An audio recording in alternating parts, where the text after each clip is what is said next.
Hi, everyone. I'm Rachel Fishback with People of Ag, coming to you with Jeff Blair, President and CEO of Greenpoint Ag, an exciting keynote speaker who will be at Tech Hub Live in Des Moines, where the future of ag retail and digital innovation is front and center.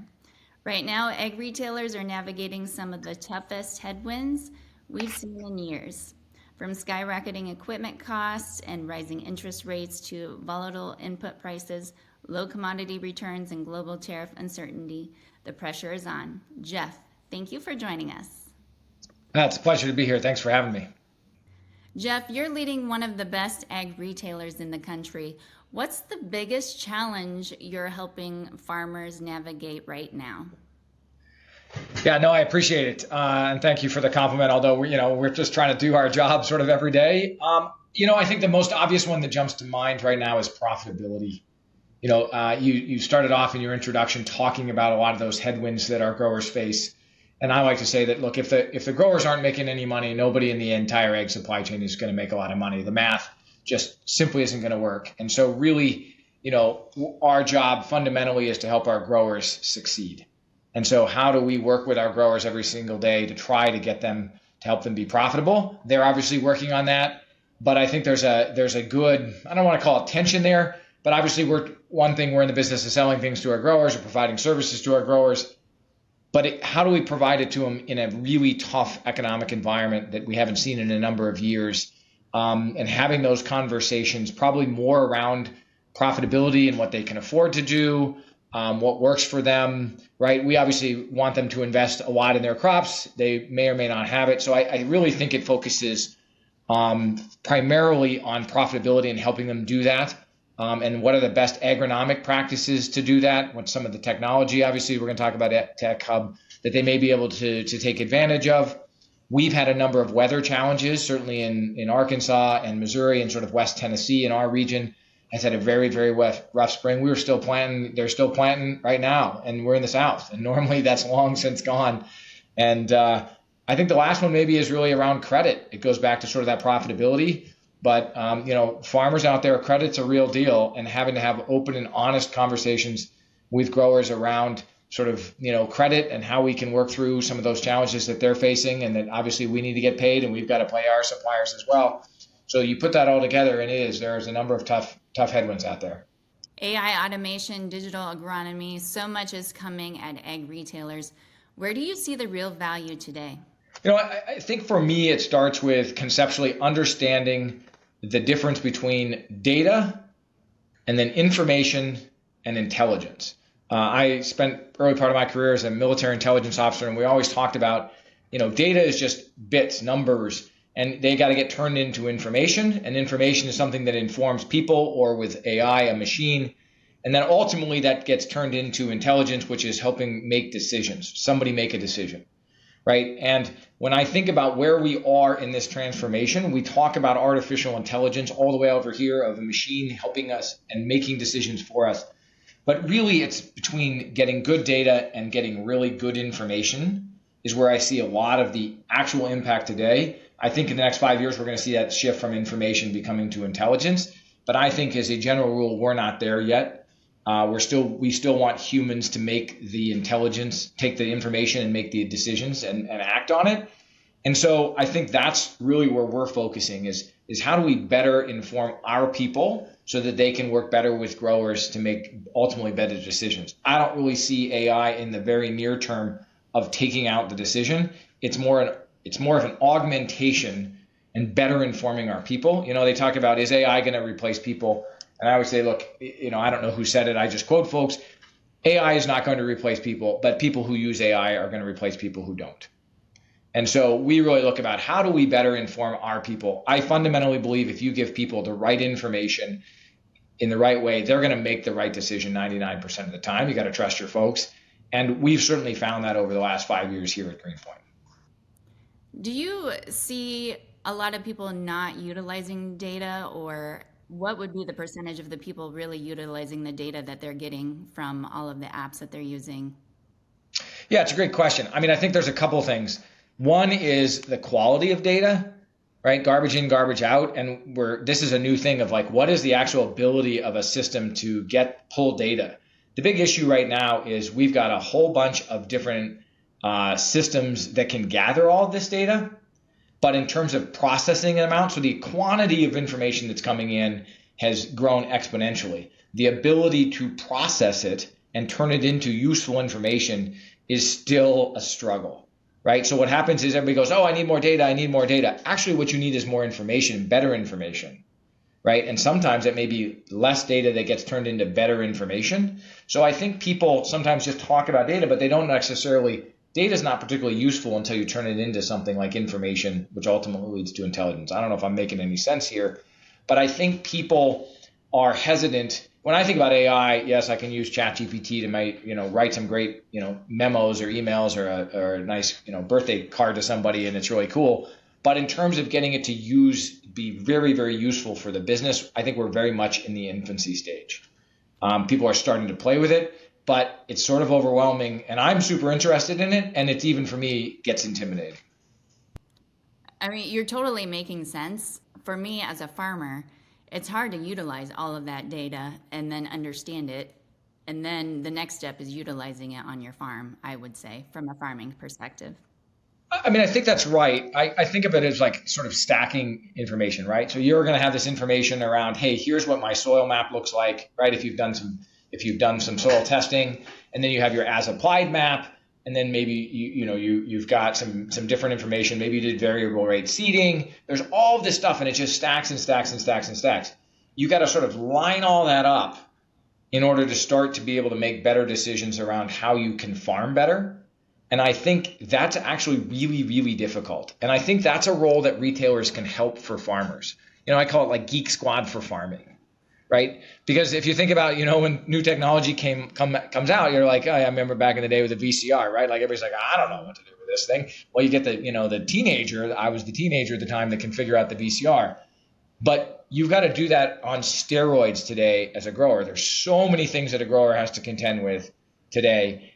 They need help to be able to put that together to ultimately help them make better decisions. We're not going to take the decisions away from farmer. I don't see AI in the next couple of years taking decisions away from the farmer. But if we can help that farmer be better informed, they're going to make better decisions for themselves. They ultimately, it's their farm, and they know the dirt better than anything and any machine's ever gonna, right? And if we can give them better information, I think they'll make better decisions. How do you keep your team at Greenpoint focused and aligned when the industry is facing so much volatility? Wow, I mean that is a great question. I think a couple of things. I think Greenpoint, for good, bad, or ugly, we've got a long history that's sort of 85, 86, 87 years old. But as a company, we are still pretty new at 5 years old, and we have been going through tremendous change ever since the day we started. We sort of put together a list of all the major projects, and it's sort of about 50 deep. So I think we're fortunate in that change has sort of been built into our DNA from the beginning. And I think going a little bit to answer your question around culture, for me as a company or a team, is getting people over this concept of change is temporary. Change is permanent and change is constant. And if you're looking to not change, I think at this point, this industry, certainly within Greenpoint, is probably not your place. And I say that because there's just so much coming. Everybody talks about something being 5 years, but I think the next 5 years are going to bring tremendous, tremendous change as this technology really starts to actually have a significant impact on farming and on logistics and on the supply chain. So one is just getting everybody comfortable with change. I think number two is getting people comfortable that, life is a science experiment. That all we're really trying to do is try something. If you think about how you farm, right? You're like, hey, let's try something new. It either works and you're like, sweet, let's do that. Or it doesn't work and you're like, you know what? Note to self, let's learn from that and try something else next year. Versus, hey, it's a success or a failure. You don't, an experiment doesn't succeed or failure. You just learn from it or learn from it, right? And I think getting folks comfortable with taking some different risks. They don't have to be bet the company risks. Nobody's particularly comfortable betting the company, and we don't have to. Lots of little tiny bullets. There's Jim Collins in his book, Great by Choice, talks about fire bullets, then cannonballs. And what he means by that is lots of little bullets until you actually hit the target, you know what you're doing, and then you can do it big time. And farmers are really good at this, right? If you're going to try something, do you just say, you know what, I want to try this. Let's do it across my entire farming operations. So far, I haven't had a farmer sign up for that. They're like, you know what? I got a 40-acre field out back. Let's try it on that and see what works. Now they have empirical data. They go, that worked great. Now they can expand it across their operation. So I think getting people comfortable with doing that across the organization. And I think the last one is, frankly, leaning on some of the senior guys in the organization. They have been there. They have done it. And they can sort of, they say this too shall pass. And we're blessed. Sometimes we've got an aging workforce. Everybody does. But that experience is incredibly valuable. And for folks like me who, yes, I've been in the ag industry now really 10, 12 years, I'm still a baby. And it's really helpful to talk to some folks who've been doing this for 30 and 40 years who can just be like, settle down, Jeff. This too, we got this. This is going to pass. We're going to survive. Hang in there with us. And it's really helpful. You're kicking off Tech Hub Live this year. Can you give us a sneak peek at what you'll be talking about? Yeah, I think these themes, somebody said, what do you do when you're trying to give this? First, it's a little intimidating, right, for all of us. I guess I always say be entertaining, be informative, and be on time, right? That's what everybody needs. So leadership is my passion, and building and leading teams is something that I've been passionate about my entire life. And so I can't help but talk about sort of how leadership and how we lead through this sort of technology that's coming and all of the change and the volatility that you asked about. But I'm hoping to also bring some very practical things that we're doing that maybe people can take away from it. They can go back to their retailers or talk to their growers about that we're doing. Maybe they look at it and they go, that guy's crazy. And hey, no matter what we're doing, and it may be all screwed up, but at least we're not that guy, right? But I hope we can give them both something that's both from a leadership perspective and then that's practical, that some things they can take away and talk about. And, over the next couple of days of the conference, get everybody thinking a little bit. You talk about leadership. What are some encouraging words for younger people coming into ag retailing or thinking about it? Yeah, I think that the fundamentals of this business, I was listening to Jeff Bezos he gave a talk a long time ago, and he says, when you're thinking about both all the things that are going to change, one of the things that you want to focus on is what's not going to change, because that's really where you want to make your investments. And when we think about what's not going to change, at least in my mind, is, the way farming has, farming, its importance, right? You got to prepare the soil. You've got to feed the soil. You got to feed the plants. You got to plant. You got to defend it, right? And then you got to harvest it and you got to sell it. Like the fundamentals, that is not going to change. It's a physical environment. We grow Mother Nature and we use dirt. Yes, I think there's opportunities for some version of, vertical farming maybe, but Mother Nature's perfected a pretty good way of growing stuff to feed humans since the beginning of time. And I don't necessarily see that changing super radically. So the how it gets done is going to change. And I think if you're young in this industry, what's coming down the pike from that change and that technology and how it's going to impact, I think is incredibly exciting. So is it tough time economically today? Yes. Again, I think this time will pass. I think the industry has been through cycles like this. We had some great times. You have some tough times. It forces change. But what's coming and the fundamentals of farming and the need for growing crops is going to be there for a long, long time. Why is it important, especially this year, for ag retailers and advisors to come together at Tech Hub Live? Well, yeah, I think progress is around sharing of information. If you think about the sort of big picture in history, where major stuff happened, it's because somebody went and had a conversation. Generally, they were invading somebody else, but they brought back this stuff, right? If you go back to Alexander the Great or whoever, right? The Silk Road and all of that stuff. It was about the exchange of ideas and people and what they're doing. And I don't think that fundamental has changed. That when we go through these volatile times and tough times and things that we're uncertain, getting folks together to say, hey, what's working for you? Or maybe what's not working? Or, ooh, I don't know if I'd try that. We tried that and that did not go well. Or maybe you should think about it a little differently. Or here's some different technologies that are out there they haven't seen. I think that's incredibly important. I think it's more important in tougher times than it is in good times, right? The pressure is on, the need for change, the impetus for change is there, and to have some ideas to be able to bring back, instead of sitting around fretting about all the stuff that's going to do, you can start to put it in motion on some new things to try.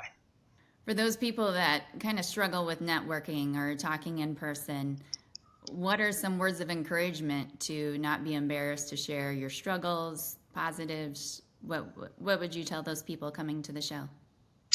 Yeah, I mean it's interesting, right? I'm a people person. You take all those personality tests, and I'm sort of off on this end of the chart, and it's intimidating for me too, right? It's hard to get out there and just say, hey, who are you, and what's going on, and I think the answer is it's worth it almost every time.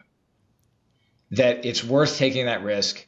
I think it's the same thing that where connection really happens. If somebody says, hey, Jeff, how's it going? And I said, everything is amazing at Greenpoint. We are perfect. We got it all nailed down, right? You're smiling because we all know that is a load of crap. Anybody who's been doing anything for any length of time, hey, we all have struggles, right? And we are working on it every single day. So being willing to share some of those challenges, or, hey, yeah, we tried that and that did not go well, is a pretty good way to connect sometimes. It really, you got to go first, as I always say, and sometimes on that vulnerability side of things. But it's worth it every time.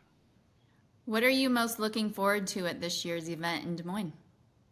Yeah, I mean, I think for me, it is around some of those. One is around networking, just getting to know folks, more folks. I'm still relatively new in the industry. Even again, I'm 12 years old. You talk to some of these guys, just getting to know more folks. And I think those exchange of ideas. We are constantly looking for different things we could be doing, should be doing, others are doing, that we can take away, little nuggets of information that we can try. There's just some great stuff out there. People are really doing some amazing things, and it's fun to learn about them. And then, frankly, it's a little inspiring. You take it away and you go, okay, we've got some plans that we can try some new things that hopefully will move us forward. Jeff, how can viewers contact you or see more about Greenpoint Ag? Yeah, you can always get us, as always, on our website. We're on Instagram, TikTok, you name the sort of the socials out there. You can find me on LinkedIn. Those are probably the easiest ways to get a hold of folks these days. Yeah, we're sort of out there and about there, or just give us a shout. Thank you, Jeff, for taking the time to chat. No, thank you, Rachel. Appreciate it. Thank you very much. I enjoyed it and look forward to the conference. And we will see you in Des Moines at Tech Hub Live. Sounds great. Looking forward to it. Thank you very much.